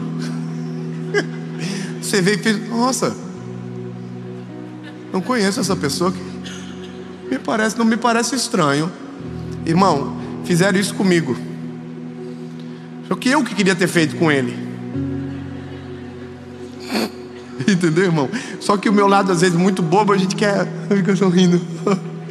E como ele fez que não me reconheceu, aí, irmão, o Dave dominou. O Dave falou: devolve o controle do PlayStation aqui. Aí, irmão, na hora eu gritei: ei! E ele se fingindo de louco, indo embora. E eu... Quando ele olha, eu falei: que isso, cara? Não lembra de mim? Claro que ele lembra. Porque eu lembro dele. E aí ele falou assim: ó, você aí? Ó. Aí eu falei: vem cá, rapaz, me dá um abraço. E aí o David dentro de mim diz: conta umas histórias boas. Esfrega na cara. Aí, irmão, por isso que é importante o processo antes da honra. Porque se a honra vem antes do processo, a honra se vira contra você e te transforma em alguém miserável. E eu não falei nada para ele. Eu só dei um abraço e falei: ai, bom te ver, meu irmão. Dentro de mim eu queria contar umas histórias. Eu não fui nem falso, eu só não deixei passar. Isso é sinônimo de que todos nós precisamos de tratamento. Que não importa quem seja, as marcas que Deus nos permite são exatamente para que nesses momentos quem perca a guerra é o nosso eu, e que o nome dele seja glorificado. Por isso que quando olhamos para alguém que passou por muitas batalhas, essa pessoa é digno de ser respeitado, porque para chegar aonde chegou, suportou o que muitos de nós não conseguiriam suportar. Quando eu entendo o que Deus vai falar com Jeremias, eu começo a desejar uma coisa: Senhor, não me solta enquanto o processo não acabar. Não me tira das rodas enquanto eu não ter a forma que o Senhor deseja. Só que isso vai me custar pressão. Pressão. Eu sei que é difícil, mas se nós aprendemos a orar da maneira completa ou de maneira correta, a gente vai dizer: Jesus, manda umas humilhaçãozinhas. Você já pensou que lindo, você que bonitinho, acordando de manhã dizendo: Jesus, hoje eu quero ser humilhado pela Jéssica, Senhor. Jesus, hoje o meu chefe, Senhor, pode liberar. Deixa, Senhor, deixa, porque eu estou precisando. Você nunca vai fazer essa oração, meu lindo, porque a gente não gosta de ser oprimido. Mas se eu te dizer que a opressão de agora é o que garante o teu coração amanhã, Se eu te falar que algumas marcas e cicatrizes, quanto mais profundas, mais seguros nos tornam para viver exatamente o plano de Deus lá na frente de você crer. Quer ver uma coisa?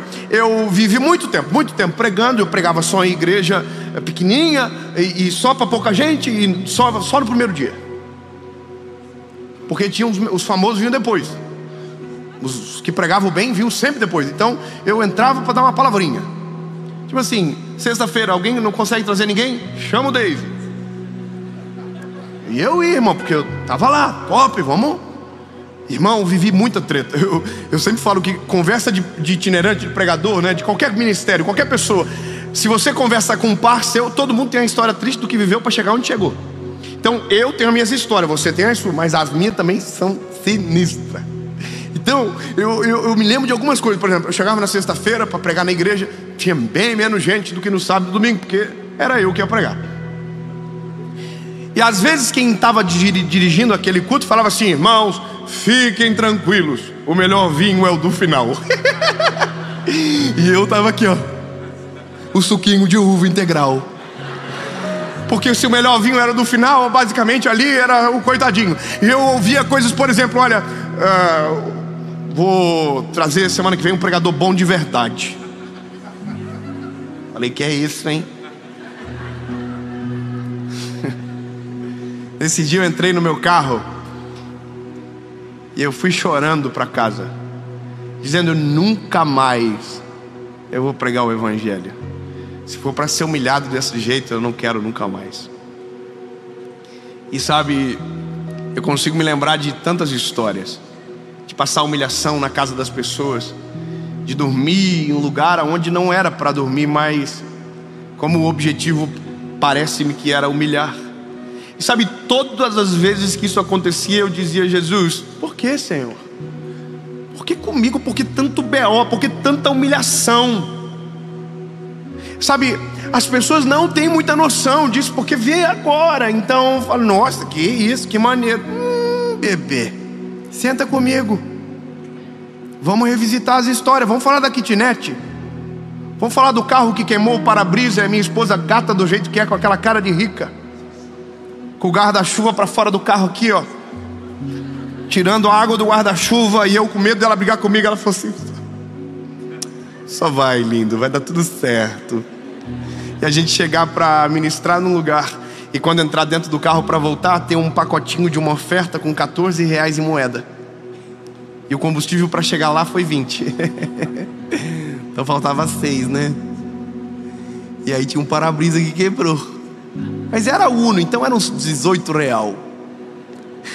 E tudo isso foi marcas necessárias. Quando Deus desce o Jeremias lá, ele começa a prestar atenção, e a Bíblia diz que as mãos do oleiro estão sobre o vaso, e de repente o vaso desmonta, desmancha na mão do oleiro. E eu sei que muitos de nós aprendemos errado sobre isso. Nós aprendemos que o oleiro quebrou o vaso, mas aí a Bíblia diz que o vaso quebrou-se na mão do oleiro, porque o problema nunca é o oleiro, é a matéria-prima que o oleiro escolheu para trabalhar. A gente, não sei se você sabe disso, mas você é ruim de dar ódio.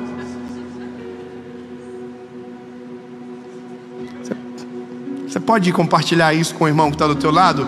Você pode dizer assim para ele: você é muito ruim. Aproveita, desabafa, abre o coração.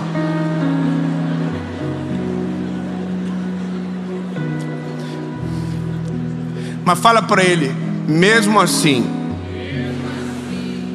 Deus olhou para você e enxergou aquilo que só Ele consegue enxergar.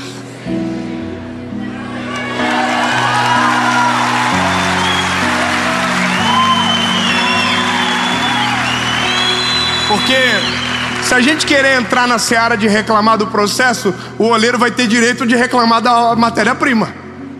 Ah, Senhor, não quero esse processo. Meu lindo, com a matéria-prima que você é, só assim para dar certo.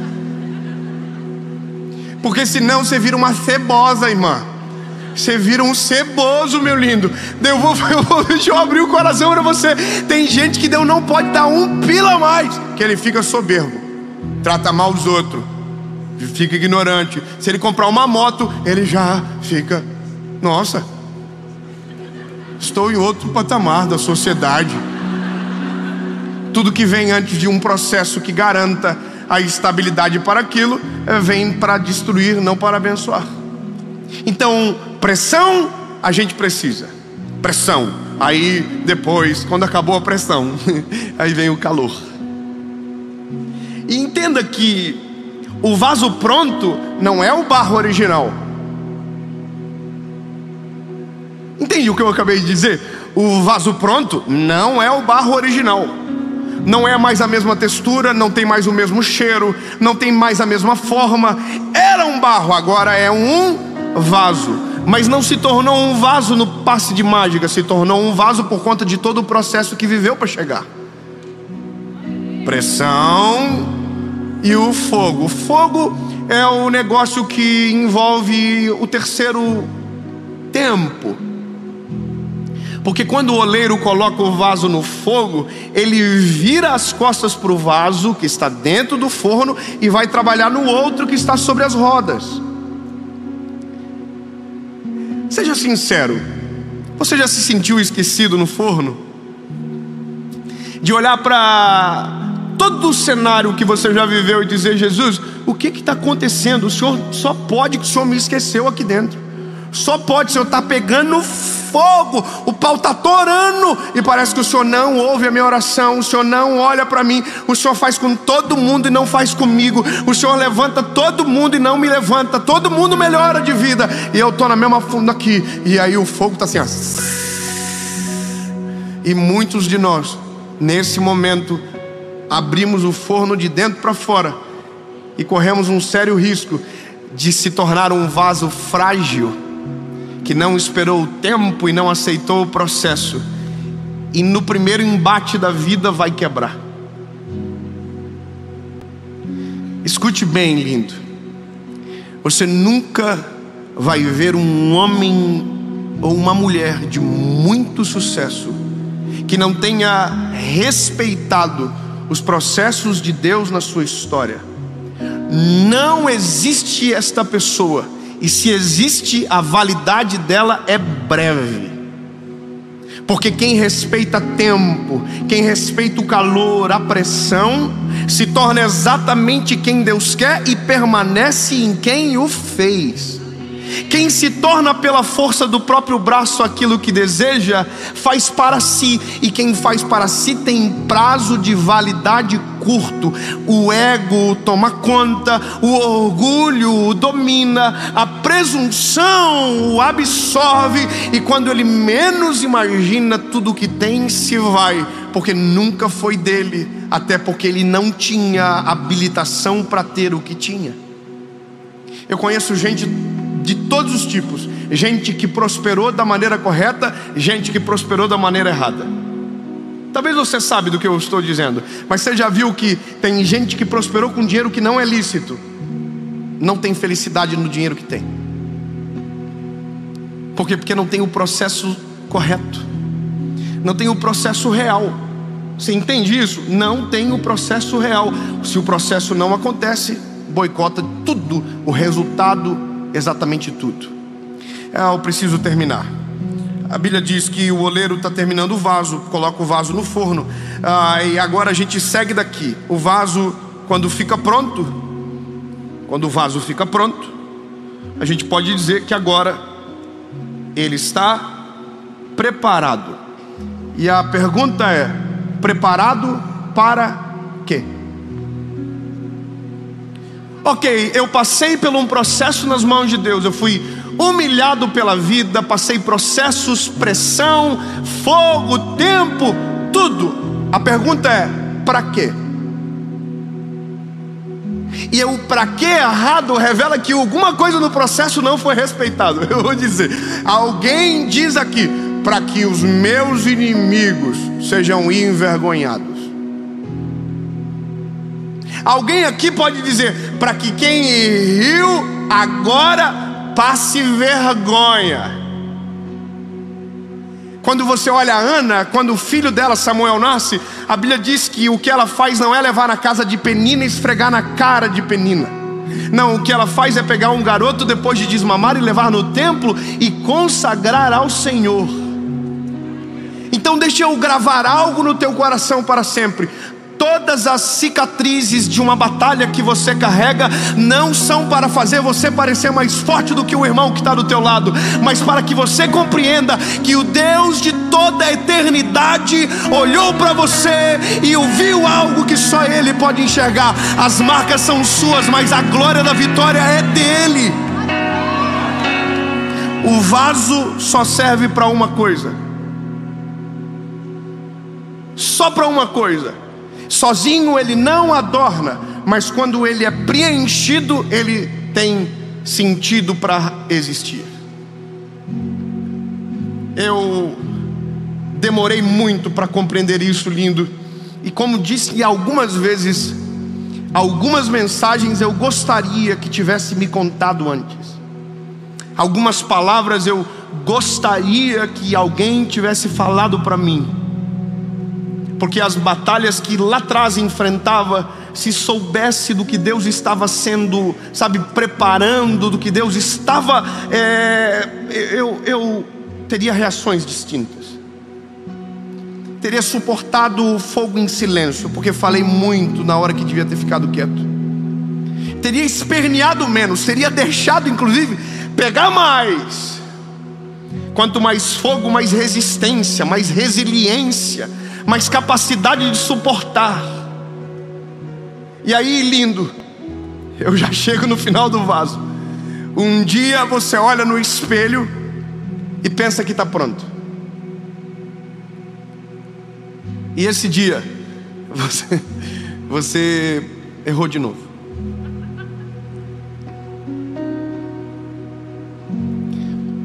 Porque o vaso fica pronto, mas o oleiro nunca para de trabalhar no vaso. Eu vou falar de novo isso, lindo. O vaso fica pronto, mas o oleiro nunca para de trabalhar no vaso. O vaso está trabalhando, dando certo, quando de repente o oleiro coloca a mão no vaso e diz: dá uma seguradinha, preciso retocar algo que eu consigo ver, e que se não mexer agora vai te prejudicar lá na frente. E aí quando você pensava que estava tudo certo, que agora era só vento em popa, você está nas rodas de novo, nas mãos do oleiro. E o oleiro está tampando buraco em você, está fechando fendas de rachadura. E você diz: não, mas já tenho marcas o suficiente. Aí Deus diz: não, mas é que você não sabe que o que vem depois precisa de resistência ainda maior. Então, lindo, eu quero só que você compreenda um negócio. Todas as vezes que alguém falar sobre marcas e cicatrizes, diga: eu quero. 10 irmãos, tá bom, 10 irmãos querem, os outros dizem: não, férias. Disney. Então, lindo, se prepare, porque vai dar tudo certo com você.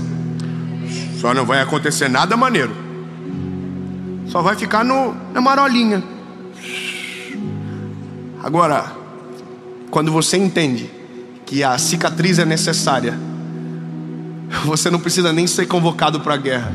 Você entra na guerra, você entra na batalha, porque você sabe que quanto mais marcas, mais capacidade você vai ter para suportar o que Deus deseja colocar em você. O vaso fica pronto e o resultado do vaso é ser preenchido. E aí o apóstolo Paulo termina dizendo: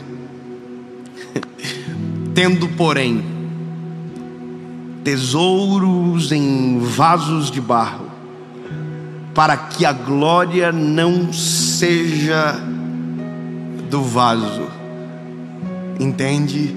Mas daquele que o encheu. As minhas cicatrizes talvez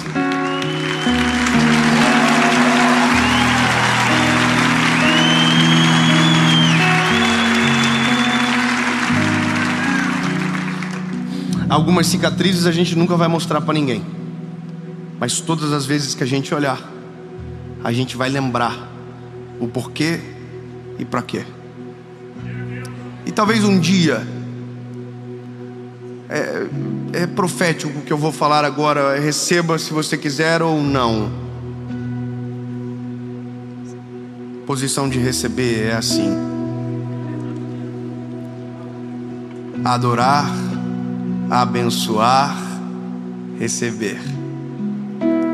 Eu quero declarar no nome de Jesus que todas as batalhas, todas as guerras que você está enfrentando, ou talvez ainda vai enfrentar, servirão para deixar cicatrizes profundas em você. Que talvez não é isso que você desejava, mas se tem alguma coisa que muda o homem de maneira genuína, são as marcas de um combate.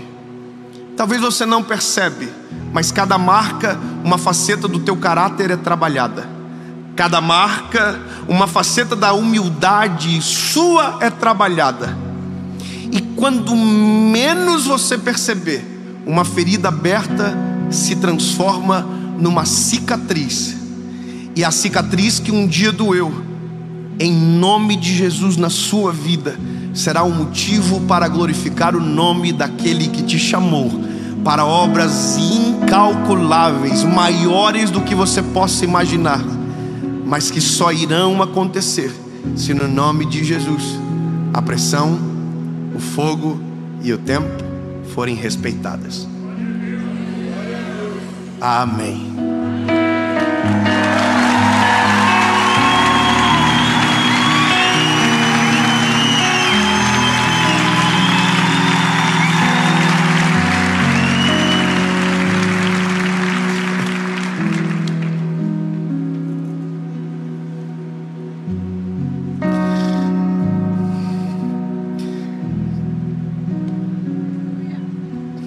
Jesus, obrigado, Senhor, porque o Senhor olha para nós e enxerga aquilo que somente você pode, e que não nos dispensa pela má qualidade da matéria-prima que somos.